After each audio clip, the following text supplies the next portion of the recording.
अब ये है हमारे मोड, मोड के रिगार्डिंग।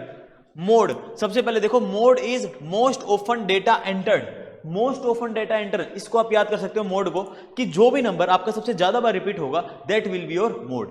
ठीक है, दैट विल, जो सबसे ज्यादा बार रिपीट होगा that will be your mode. And अगर आप ऑफिशियल डेफिनेशन देखेंगे तो क्या है, most often data entered. Most often data enter, जो सबसे ज्यादा बार डेटा एंटर किया गया हो। ठीक है, फिर भी डेफिनेशन देख लो, mode is defined as the value that refers to the most frequently occurring. ठीक है, ये ध्यान रखना, most frequently occurring number, occurring number of observation in a given data set.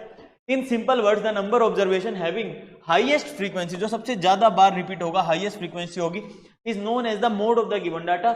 The range here denotes the difference between the highest. अब आपको अगर range निकालने के लिए बोल दिया जाए तो रेंज कैसे निकालोगे आप, रेंज कैसे, between highest and lowest values of the observation.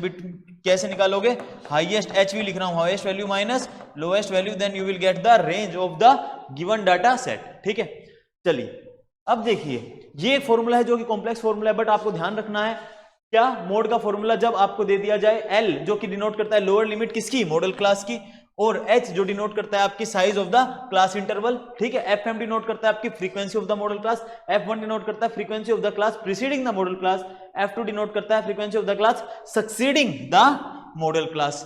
ठीक है, बट इस पे क्वेश्चंस कम आते हैं, फिर भी आपको फॉर्मूला एक बार रिमेंबर रखना, हो सकता है आरएस में इस पे क्वेश्चन बन जाए। ठीक है।